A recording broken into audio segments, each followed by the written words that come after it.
L'an dernier, les députés européens ont voté plus de 100 000 fois sur des questions législatives très variées qui nous concernent tous en tant que citoyens, travailleurs et consommateurs.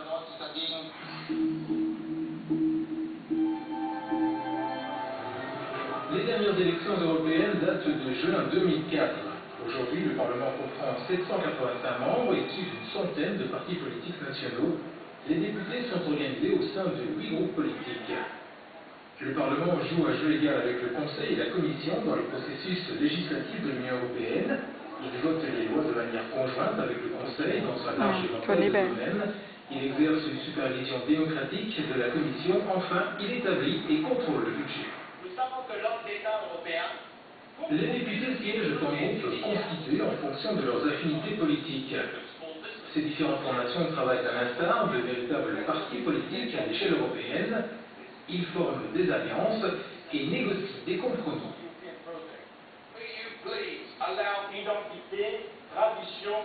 Comme dans tout Parlement national, les députés se réunissent en commission où ils préparent les éléments législatifs qui seront débattus lors des sessions plénières.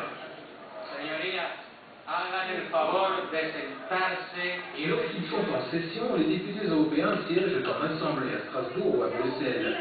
C'est alors que les débats les plus importants ont lieu et que le Parlement vote pour adopter une ligne de conduite sur les propositions législatives et sur les déclarations politiques.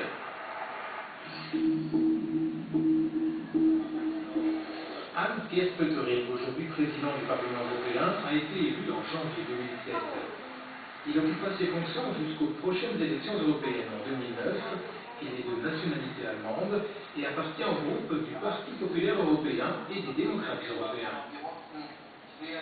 Le président dirige l'ensemble des activités du Parlement et de ses organes. Il préside les sessions plénières et représente le Parlement dans toutes les relations extérieures, particulièrement dans les relations internationales.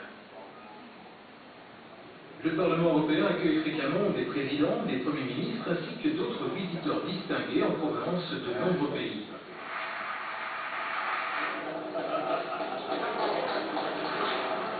Les relations avec la communauté internationale sont de première importance pour le Parlement. C'est pourquoi cette institution se réjouit de voir l'Union européenne jouer un rôle toujours plus important dans le domaine des affaires étrangères.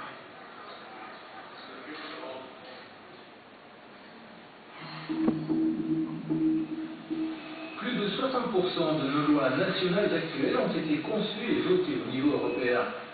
La très grande majorité des décisions du Parlement européen concernent directement notre vie quotidienne. Le paquet de mesures connu sous le nom de REACH et qui regroupe un ensemble de règles affectant l'industrie chimique est l'une des questions les plus essentielles récemment adressées par le Parlement. L'ensemble des décisions prises concernent l'environnement, la santé, la concurrence et même le marché du travail.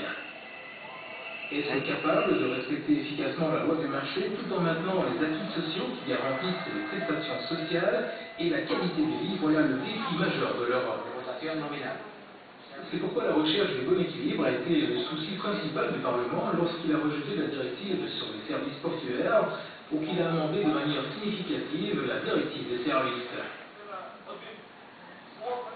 Mais les préoccupations des députés européens ne s'arrêtent pas aux frontières de l'Union.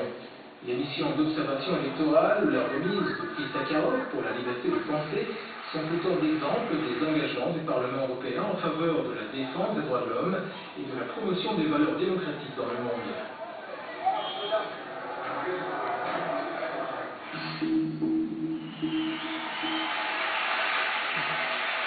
C'est en Colombien.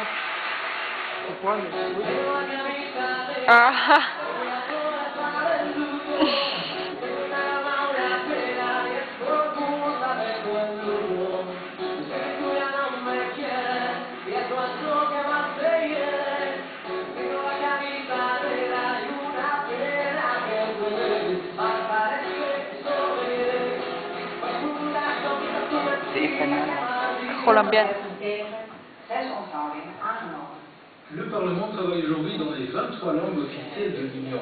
Le droit de s'exprimer, de parler ou de lire dans sa propre langue est au cœur de la légitimité démocratique du Parlement.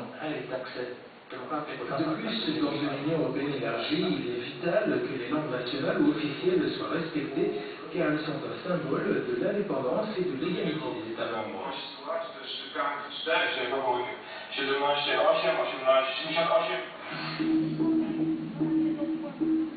L'un des principaux projets de l'Europe et un des plus grands défis pour ses leaders consiste à promouvoir le dialogue sur l'avenir de l'Union européenne.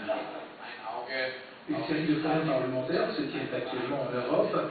Ils rassemblent des députés européens, des organisations locales et des citoyens pour débattre des questions fondamentales liées à l'intégration européenne.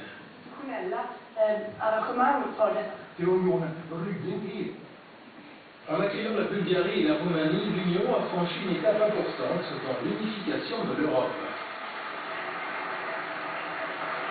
Les adhésions possibles de pays comme la Turquie et la Croatie constituent des sujets majeurs qui seront débattus dans un avenir proche. La réussite de l'Europe dépend de la capacité des citoyens et des hommes politiques à trouver ensemble des solutions. L'une des meilleures manières de s'impliquer dans l'Union européenne passe par le Parlement européen.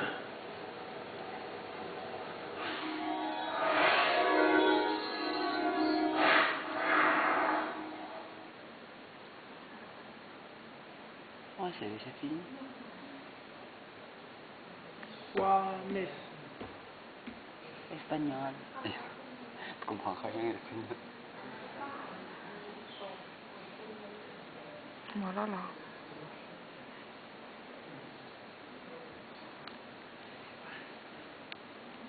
Ma fille.